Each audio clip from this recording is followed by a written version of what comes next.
Before anything existed, before the stars, the earth, or even time itself, there was only God. He was always there, eternal and limitless. Then, in the darkness, God spoke, shattering the silence, "Let there be light." With those words, the universe came to life. Stars lit up the sky, planets formed, and the earth began to take shape, covered by deep oceans and dry land. This is the beginning of everything, the story of how the world was made. In 6 days, God carefully created everything. He separated the sea from the land, filled the sky with clouds, and gave life to animals and plants. And on the 6th day, he created his greatest work, humans. But this story is not just about creation.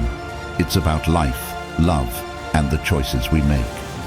It's the story of Adam, the first man, and Eve, the first woman, living in a perfect garden. But even in paradise, there was a choice that changed everything. Join us as we explore the first moments of existence, the creation of the world, the first people, and the decisions that shaped our history. This is where it all begins, the story of creation. In the beginning there was nothing, only emptiness and silence. The earth was formless, and darkness covered the deep waters. But God had a plan. Then, with a single powerful command, God spoke, "Let there be light." Suddenly, the darkness was shattered, and a bright, radiant light filled the void. For the first time, the universe was illuminated. God looked at the light, and he saw that it was good. But there was still more to do. God separated the light from the darkness, giving each its place. He called the light day and the darkness night. This was the first day, the beginning of everything. Light had been born, and the endless night had been tamed. But the creation story was only just starting. More wonders were yet to come. On the second day, the earth was still covered in deep, swirling waters, but God had a new plan. With a voice full of power, he commanded, "Let there be a space between the waters," and the waters began to shift and part. High above, God created the sky, stretching endlessly above the earth. This space, or firmament, separated the waters, with some staying below and some rising above. The sky stood vast and blue, a canvas for future wonders. God called this new creation heaven, or the skies above, and he looked upon his work with approval. The world now had a clear division. Below, the waters still covered the earth, and above, the wide open sky stood as a new realm of beauty and possibility. This was the second day, a day when the earth began to take shape, and the heavens prepared for what was to come. On the third day, the waters covering the earth still stretched endlessly, but now God had something new in mind. With a word, he commanded, "Let the waters under the sky be gathered together, and let dry land appear." Immediately the waters obeyed, pulling back to reveal vast stretches of dry land. God called this land Earth, and the gathered waters became the seas. But God wasn't finished yet. The land was bare, and so he spoke once more. "Let the earth produce vegetation, plants, trees, and all kinds of crops." Instantly, the once empty land burst into life. Green grass spread across the plains, trees with thick branches sprouted, and colorful flowers bloomed everywhere. From towering trees to the smallest blade of grass, every plant grew according to its kind. God saw the lush, vibrant earth, filled with life and color, and he declared it good. Now the earth was not just land and sea. It was alive, brimming with the beauty of creation. The third day had brought forth the foundation of the natural world, ready to sustain life in all its forms. Though the world now had light and darkness, day and night, there was still no order to time. On the fourth day, God set the stage for that balance. With a word, he created two great lights, the larger one to govern the day and a smaller one to rule the night. The sun was born, its bright light filling the day with warmth, shining down on the growing earth below. At night, the moon rose, casting a soft, gentle glow. But God didn't stop there. He scattered countless stars across the night sky, each one twinkling like distant jewels. Together, these celestial bodies were not just for beauty, they were placed to mark the passage of time. They would guide seasons, determine days and years, and remind humanity of the rhythm of life. Now, the sun, moon, and stars brought a sense of balance to the world, dividing the light from the darkness and giving order to time itself. And once again, God looked upon his creation, and he saw that it was good.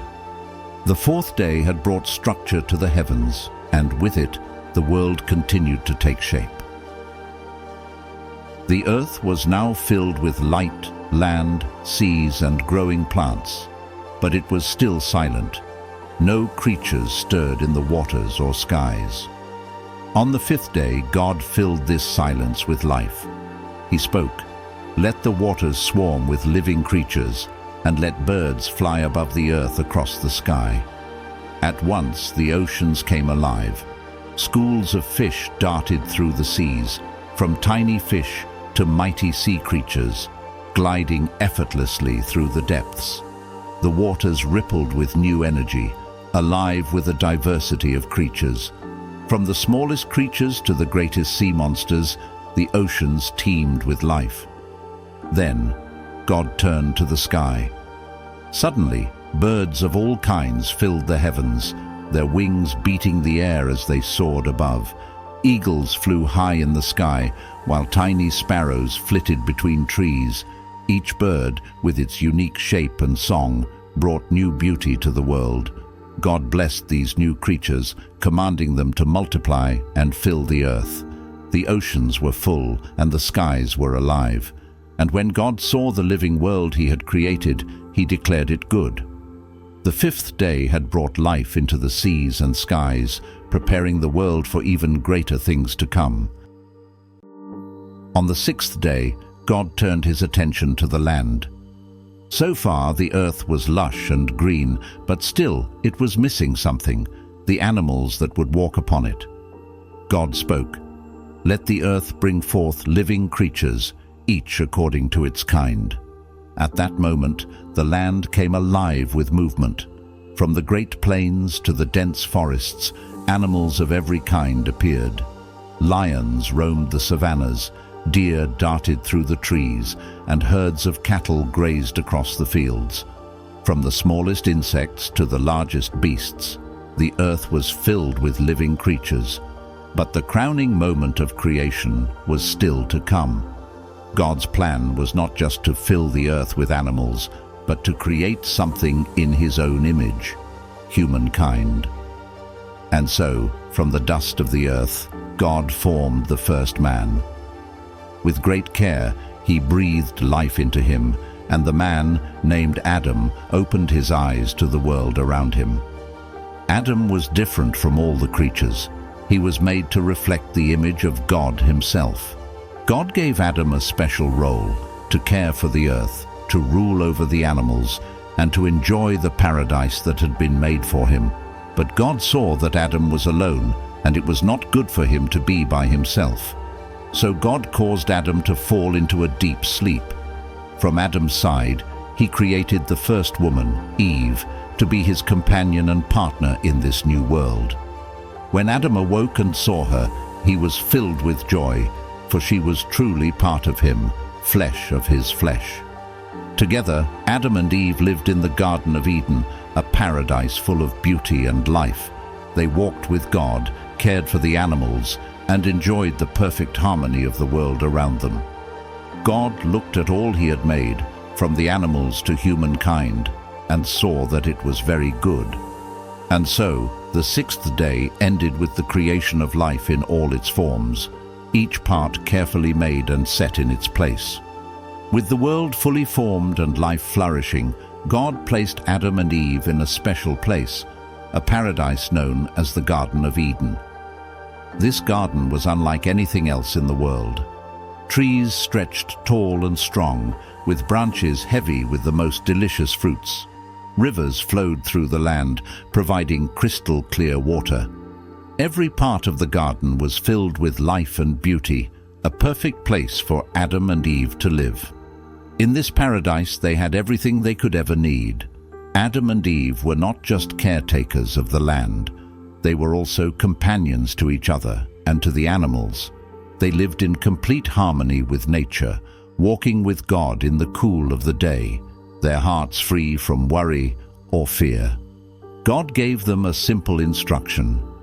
"You may eat freely from any tree in the garden," he said, "but you must not eat from the tree of the knowledge of good and evil, for when you eat from it, you will surely die."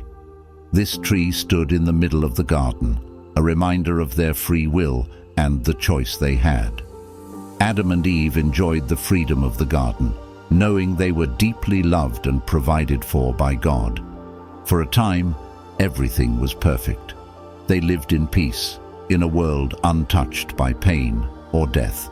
But beneath this beauty, a choice was waiting, a decision that would change everything. As Adam and Eve delighted in the paradise around them, they didn't know that a test of their loyalty and trust was approaching, a test that would forever alter their future and the future of all mankind. In the heart of the Garden of Eden, amidst the beauty and peace, a dark presence lurked, the serpent.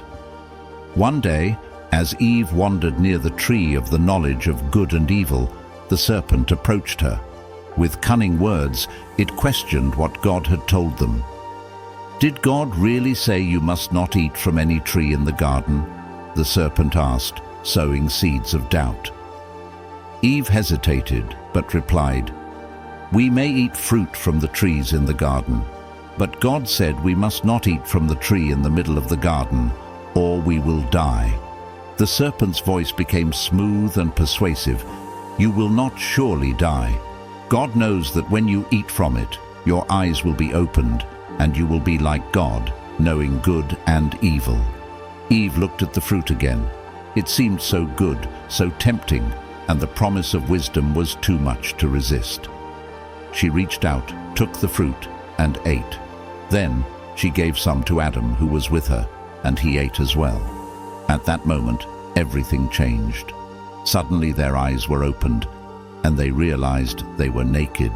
Shame and fear filled their hearts for the first time. They sewed fig leaves together to cover themselves and hid from God when they heard him walking in the garden. But God called out to them, "Where are you?" Trembling, Adam replied, "I heard you in the garden, and I was afraid because I was naked, so I hid." God's voice was filled with sorrow as he asked, "Who told you that you were naked?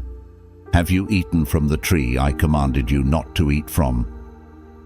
Adam blamed Eve, and Eve blamed the serpent, but the damage was done. God declared the consequences of their disobedience. The serpent was cursed to crawl on its belly, and Eve would experience great pain in childbirth. Adam would now toil and labor for food from the cursed ground, and death had entered the world. Adam and Eve were banished from the Garden of Eden. The gates were closed, and an angel with a flaming sword guarded the way back. Paradise was lost. The story of creation is one of beauty and wonder, a masterpiece formed by the hand of God. In just 6 days, the world went from formless emptiness to a vibrant, living planet. The heavens, the seas, the land, and all creatures were made with purpose, each playing a part in God's grand design. And at the center of it all, humanity was given a unique role, a reflection of God himself, created to enjoy the world and care for it. Adam and Eve lived in perfect harmony with each other, with nature, and with God. But in their choice to disobey, everything changed. The fall of man brought suffering, pain, and death into the world. What had once been a paradise was now lost, and Adam and Eve were forced to leave the garden, carrying the burden of their choice. Yet even in this moment of judgment, there was hope. God's love for his creation had not ended. He made a promise, a plan for redemption, one that would unfold over time. As we look back on the story of creation, we see both the beauty of God's work and the reality of human choice. It is a story of beginnings, but also of consequences. And yet, through it all, the promise of hope remains. A hope that one day the world will be restored to its original perfection. The story of creation is just the beginning of a much larger journey. A journey that continues to this day, with each of us playing a part in the unfolding story of life, faith, and redemption. I hope you have enjoyed following this story. I would like to invite you to join our growing Christian community by subscribing to our channel. Please also like this video and comment below if you would like us to pray for you or with any thoughts you have. I will see you soon on the next video. May God bless you.